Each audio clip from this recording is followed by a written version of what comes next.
Ok, donc pour cette session de Zoom, je vais juste vous parler vous présenter les évaluations du cours. Alors, je suis toujours à la maison cette semaine. Je ne me sens pas bien, mais comme M. Calcine m'avait déjà activé on s'est mis d'accord pour cette session Zoom. Donc, je me force quand même de vous parler des évaluations puisque c'est important. Euh, Monsieur Calcine, est-ce que je peux partager Oui, la page sur Moodle? oui. Ok, donc, comme on en avait parlé durant la première semaine, le cours va durer seulement 7 semaines, 8 semaines, voilà. Ok? Euh, et comme c'est comme un cours intensif, hein, mais en ligne, malheureusement, on n'a pas on peut pas autrement. On ne peut pas organiser des sessions intensives en présentiel cette année. J'espère que l'année prochaine, j'ai entendu dire que la directrice nous a promis qu'il y aurait des sessions présentielles intensives l'année prochaine. Donc, je crois que c'est une bonne nouvelle. Donc, on va essayer de travailler avec le calendrier actuel, hein. Là, on est à quelle semaine maintenant? Semaine? Semaine 4 normalement, hein.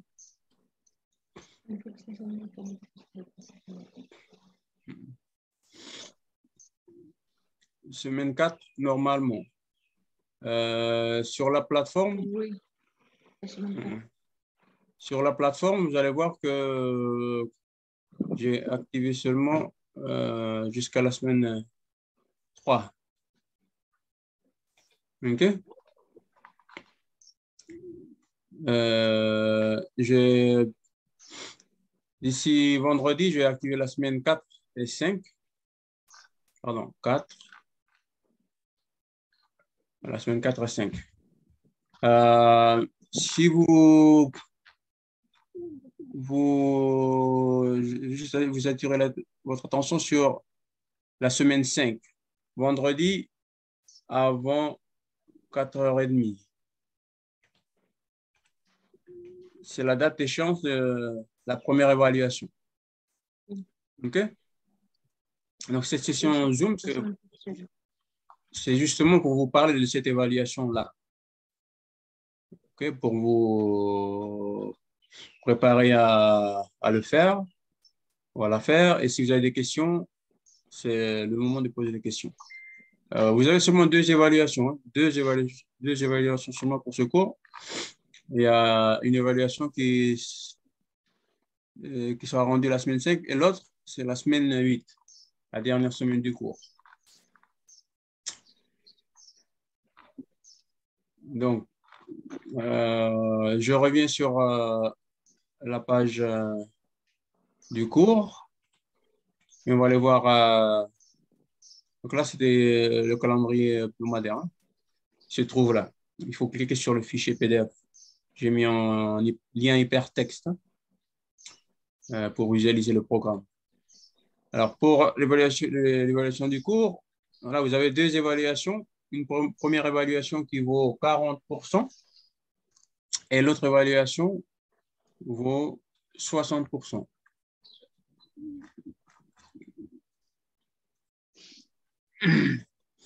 Alors,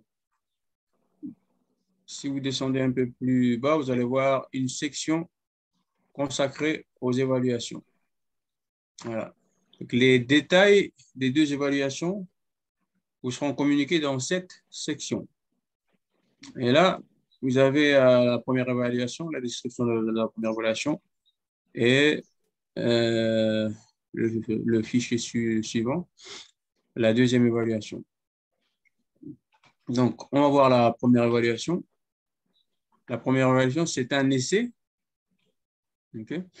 Donc, essai sur l'éducation inclusive.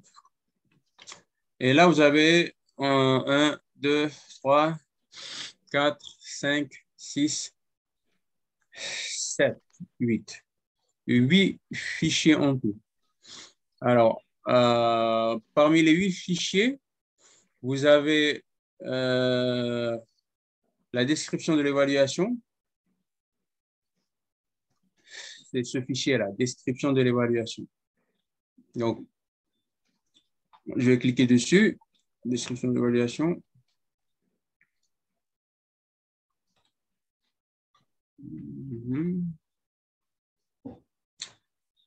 Voilà, vous me suivez toujours, hein? Oui. OK. Alors, le fichier, la première évaluation, c'est un fichier PDF. Vous voyez le nombre de pages, 9. Donc, c'est donc un essai. Cette évaluation offre l'occasion, pardon, cette évaluation offre l'occasion de faire de la recherche sur les fondements théoriques de l'éducation inclusive et les conventions et les législations qui régissent et promeuvent l'inclusion. Cette occasion vous aidera à développer votre capacité à penser de manière critique, à évaluer, à comprendre et à appliquer, à communiquer la recherche scientifique liée à l'inclusion, à la diversité, à l'accessibilité et à l'équité dans votre milieu éducatif.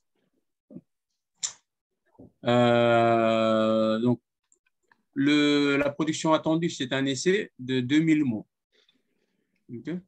Donc, 2000 mots, pardon, ça fait à peu près 2 pages, de documents Word. Hein. Voilà. Alors, votre tâche.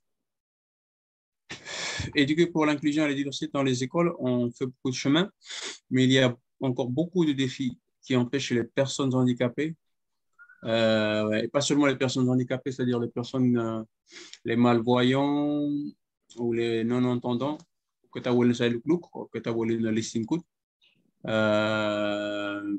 les personnes qui ont une déficience physique, ça le wheelchair. Donc, lorsqu'on parle de l'éducation inclusive, on ne pense pas seulement à ce groupe-là. Cela inclut aussi des élèves qui sont sûrement dans vos écoles, vos classes, des élèves qui ont des grandes difficultés de lecture, d'écriture, de calculer. Et que donc, parmi les ressources que je vous ai mis dans la semaine 1, semaine 1 et semaine 3, que, si vous faites un tout petit effort de lecture ou de consultation des ressources que j'ai mis sur la plateforme, vous allez pouvoir découvrir cette complexité de types d'apprenants qu'on va appeler des apprenants qui ont besoin d'être inclus dans nos classes de nos jours. Hein. Donc, lorsqu'on parle des personnes handicapées, on ne parle pas seulement des personnes qui ont besoin d'être inclus dans les écoles. On pense pas seulement à des personnes qui ont des handicaps physiques, mais on pense aussi à des apprenants qui sont dans nos classes et qui, des fois, on pense qu'ils ont de très grosses lacunes et des fois, on ne prête pas attention à eux. Voilà, donc, au Vanuatu, dans nos écoles du Vanuatu, on a encore du mal à inclure ou à faire participer ou à faire attention à ce groupe d'apprenants, ce groupe d'élèves. Donc, c'est la raison pour laquelle on a écrit Éduquer pour l'inclusion et la diversité dans les écoles, surtout du Vanuatu, mais dans beaucoup d'autres pays du monde. Hein. On fait beaucoup de chemin et il y a encore beaucoup de défis qui empêchent les personnes handicapées et diverses. Donc, les élèves ayant des difficultés, je les ai inclus là, diverses entreprises, d'avoir accès à une part équitable des services d'éducation à notre époque moderne. Dans les thèmes 1 et 2, vous avez appris les fondements théoriques de l'éducation inclusive et les conventions et législations qui soutiennent et promeuvent ou encouragent le développement de l'inclusion et la diversité dans les écoles. Alors, votre essai se concentrera sur deux thèmes et séparés en deux parties différentes, A et B. Alors, choisissez l'une des trois théories. Alors, les trois théories, vous les avez apprises dans le cours de M. Bruno, EDPS 112. Hein? EDPS 112, psychologie de l'éducation. Alors, c'est au début de l'année, je crois, ou l'année dernière. Donc, choisissez l'une des trois théories, behaviorisme, cognitivisme ou constructivisme, citées dans Al-Shamari, Forlin, Faulkner, 2019, et discuter de la façon dont elles soutiennent et promeuvent l'inclusion et la diversité dans un cadre scolaire. Vous pouvez utiliser d'autres ressources pertinentes de votre bibliothèque. Si vous avez des manuels, des livres sur l'éducation inclusive, vous pouvez les consulter. Ou sinon, vous avez aussi les ressources disponibles sur Internet qui peuvent vous aider. Mais ça, c'est des ressources en plus. Hein. La première tâche, la partie 1, sera focalisée principalement sur le texte des trois auteurs, hein, Al-Shamari, Forklin et Faulkner. Donc, vous allez devoir lire le texte, okay, et vous allez rédiger un petit essai dont le sujet est le suivant. Discuter de la façon dont une théorie, hein, j'ai bien mis en gras et souligné l'une. Okay? Donc, soit le behaviorisme, soit le cognitivisme, ou soit le constructivisme. Choisissez une seule théorie et discuter de la façon dont elle soutient ou promeut l'inclusion et la diversité dans un cadre scolaire. Vous pouvez utiliser d'autres ressources pertinentes de la bibliothèque Internet qui soutiennent l'inclusion et la diversité dans les écoles. Voilà. Alors, où se trouve le texte d'Al-Shamari, Forklin et Faulkner? Alors, je vais revenir sur Pardon. Je dois cliquer sur... Voilà. Voilà. Le texte d'Al-Shamari, je l'ai mis... Pardon. Vous me suivez toujours? Oui? Oui.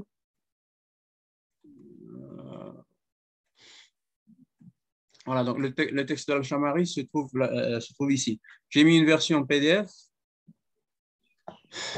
une autre version Word. Donc, si on clique par exemple sur la version Word,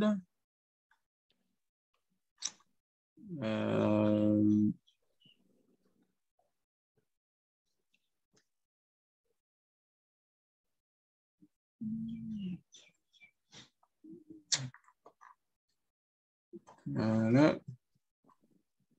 Je vais devoir partager le document Word aussi.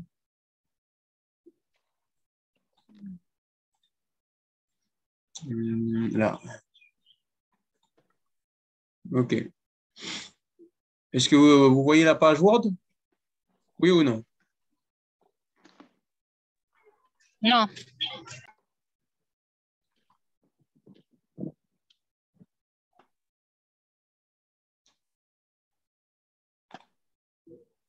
Saluté. Voilà. Le titre, c'est Education Quarterly Reviews. Hein? C'est bon? Oui, oui, c'est bon. OK, donc c'est ce texte-là qu'il faut lire. Le texte, vous allez voir au bas de la page, de l'écran, pardon, de la page aussi, c'est un texte de 12 pages. OK? Alors, c'est un texte qui a été rédigé en anglais et j'ai dû traduire, puisque étant donné qu'on donne la formation à la fois aux anglophones et aux francophones, je n'ai pas pu trouver un texte qui présente le même contenu que ce texte-là. Et j'ai dû traduire. Donc, c'est un texte qui, à l'origine, a été publié en anglais. Donc, le titre, c'est Theories-Based Inclusive Education Practices. J'ai tout mis en français. Donc, pratique d'éducation inclusive fondée sur des théories. Ce document de synthèse examine les théories du comportementalisme. Ça, c'est le comportementalisme, c'est la théorie du behaviorisme, hein. C'est la même chose. Les deux mots veulent dire la même chose, hein. Comportementalisme et behaviorisme. Le cognitivisme et le constructivisme, qui sont considérés comme étant à la base de la théorie et de la pratique de l'éducation inclusive. Les auteurs pensent que les pratiques éducatives liées à l'inclusion des élèves ayant des besoins éducatifs spéciaux peuvent être dérivées de chacune de ces trois perspectives théoriques. En adoptant une approche éclectique de l'utilisation de l'éducation inclusive fondée sur la théorie, nous suggérons que les pratiques d'éducation inclusive répondent le mieux aux besoins de tous les élèves, y compris ceux ayant des besoins spéciaux. Alors, le texte fait 12 pages et vous allez voir qu'il faudra le lire en entier, hein. Le lire en entier, vous allez apprendre beaucoup de connaissances en le lisant en entier. Et après, choisissez une théorie. Donc, on peut parcourir le texte rapidement pour vous donner une petite idée de son contenu. Voilà, donc c'est l'objectif de l'article. L'objectif de ce document est double. Passer en revue la littérature relative au fondement de la perspective théorique du comportementalisme, du cognitivisme et du constructivisme pour soutenir l'éducation inclusive. 2. Suggérer des applications de pratiques d'éducation inclusive fondées sur des théories. Et là, c'est le premier titre de l'article, l'éducation inclusive de la théorie à la pratique. Ensuite, là, pratique d'éducation inclusive basée ou fondée sur le comportementalisme. Donc, je répète, le comportementalisme, c'est la même chose que le behaviorisme.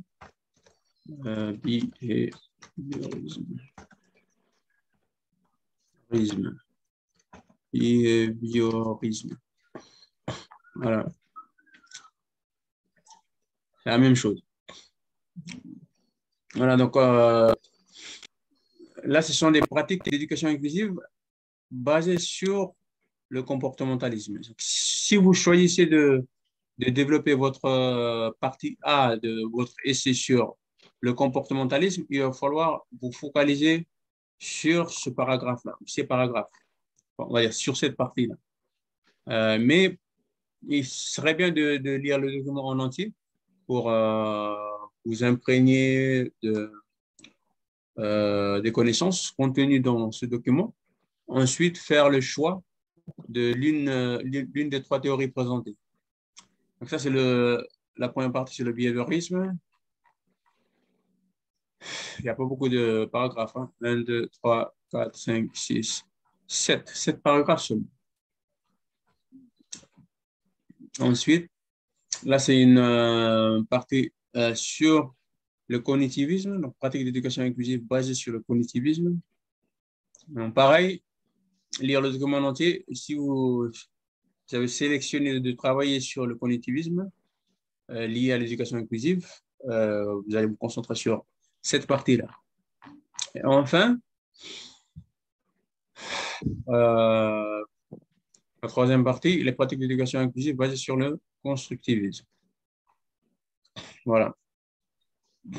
Donc, celles qui choisiront de travailler sur le constructivisme, dans l'éducation inclusive, vous pouvez vous concentrer que sur cette dernière partie. Mais pareil, je vous invite de lire le document en entier. Vous allez apprendre beaucoup de choses.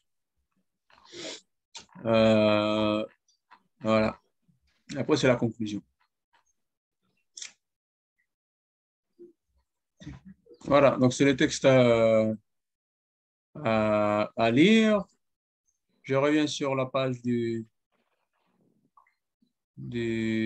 cours. C'est ça.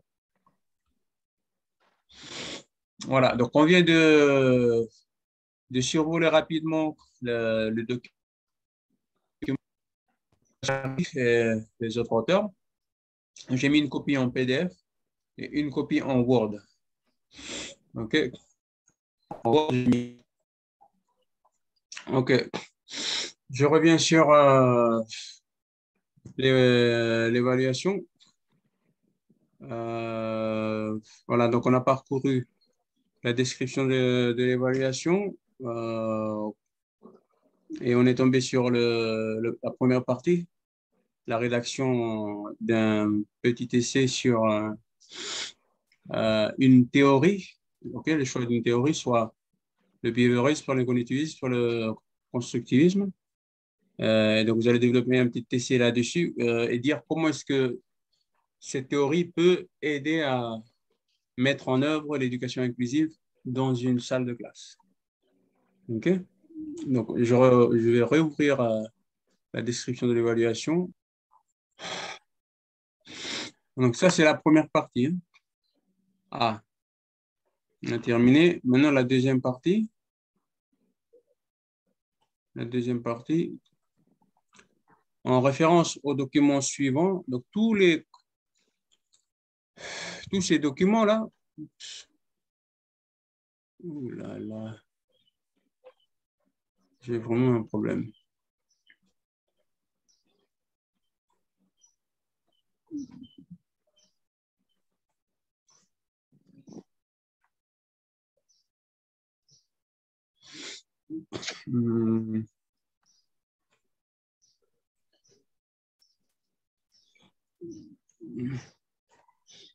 Voilà, tous ces documents, je les ai mis sur, je les ai déjà mis sur le Moodle. Hein. OK, vous les avez ici. Voilà. Donc, il faudra juste cliquer sur chaque fichier, télécharger et les lire. Hein. Donc, en référence au document suivant, Déclaration universelle des droits de l'homme, la Convention des Nations Unies relative aux droits des personnes handicapées, la Déclaration de la Salamanque, Vanuatu 2030, le Plan du peuple, Plan national de développement durable 2016-2030 et Politique d'éducation inclusive 2011. Discuter de la façon dont la théorie de l'apprentissage que vous avez choisie dans la partie A de cette tâche sera utilisée pour atteindre les objectifs de l'éducation inclusive pertinents énoncés dans ces documents. OK? Donc là, vous allez faire le lien entre les recommandations théoriques, les recommandations de la théorie que vous avez choisie, sur l'atteinte des objectifs énoncés dans les textes ou les documents de textes politiques, okay, ou législatifs que vous allez devoir lire. Okay? Donc, dans la partie A, je répète, dans la partie A, la première partie, vous allez lire le texte d'Al-Shamari et les autres auteurs et choisissez une théorie parmi les trois et dites en quoi est-ce que cette théorie-là peut être utile dans la mise en œuvre de l'éducation inclusive dans une salle de classe. Ensuite, dans la deuxième partie de votre évaluation, vous allez essayer de voir en quoi est-ce que cette même théorie que vous avez déjà analysée dans la première partie peut aider à atteindre certains des objectifs des textes politiques et législatifs qui sont là. Alors, comment vous allez faire? Vous allez ouvrir chacun de ces textes-là et vous focalisez, faut les lire en entier. Certains sont quand même très longs, mais ils sont intéressants à lire. Et choisissez la partie qui s'intitule les objectifs, hein, les objectifs de ces documents. Et essayez de voir quels sont parmi les objectifs énoncés ou cités les objectifs qui peuvent être atteints grâce à la théorie que vous avez analysée avant. OK? Donc, ce sera surtout des objectifs, on va dire, des objectifs pédagogiques, hein, des objectifs pédagogiques, des objectifs d'apprentissage, d'enseignement. Donc, vous allez sélectionner dans certains de ces textes-là. Et dites, par exemple, c'est tel ou tel objectif. Cette partie-là que j'ai extrait des recommandations théoriques peut aider à atteindre cet objectif-là de ce texte législatif ou de ce texte politique. OK? Et donc, la production, je répète, la production attendue, c'est un petit essai. Vous pouvez le présenter en deux grandes parties. La première partie, voilà, la première partie, c'est sur le texte d'Al-Shamari, là. Et la deuxième partie, ce sera sur les textes politiques et législatifs, textes de loi. Alors, le format attendu. Il devrait y avoir une page de couverture du cours, l'intitulé du cours, le titre de devoir, votre nom. Ensuite, une petite introduction. Après le développement, les fameuses parties dont on a parlé. Et ensuite, une conclusion. Et n'oubliez pas de citer les références. OK?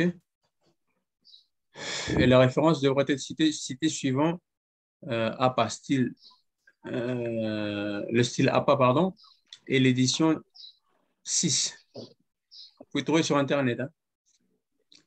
OK? Il suffit de cliquer, de copier, mettre sur Google et vous allez pouvoir trouver les différentes conventions de référencement, les sources. Et ne vous inquiétez pas des références, puisque toutes les références sont déjà sur la plateforme. Si vous avez d'autres références que vous avez trouvées, vous pouvez aller chercher les informations pour bien référencer dans votre production. Et là, vous devez respecter aussi les exigences de format et de mise en page qui sont là. La taille du titre, 16. S'il y a des titres des parties, vous pouvez le mettre en 14, des sous-parties en 12. Police Times, New Roman, taille 12. Paragraphe justifié, interligne 1.5 et numéro de page en bas de la page. Donc, si vous avez des questions sur ces points, là, vous pouvez toujours m'envoyer un petit message sur Moodle. Donc, si vous êtes plusieurs à avoir ces difficultés, on peut faire une autre session Zoom pour vous en parler. Enfin, la relecture. Une relecture minutieuse avant de se mettre au travail aidera à éliminer les erreurs typographiques et grammaticales et assurer l'exactitude des citations de référence. Donc, c'est important de relire votre cours. Vous pouvez même prendre vos documents, votre production et donner à votre collègue qui maîtrise bien le français et lui demander de relire et d'éliminer les petites erreurs orthographiques, grammaticales. C'est tout. Et là, vous avez le critère de notation.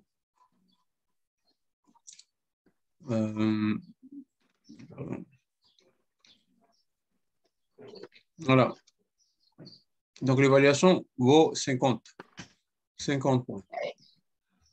Donc, on va s'arrêter là. On va s'arrêter là.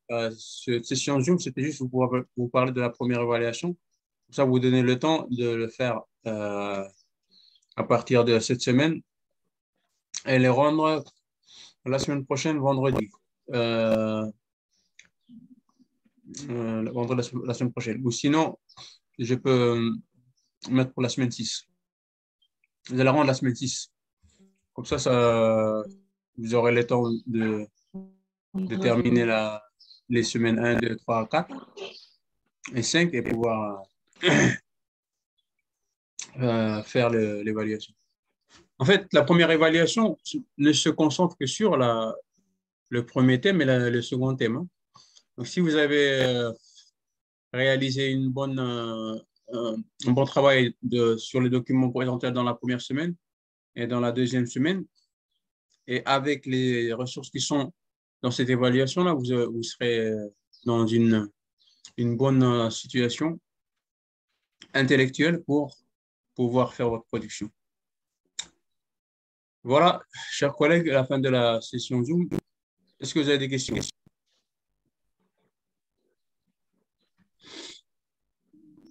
Monsieur Cassine.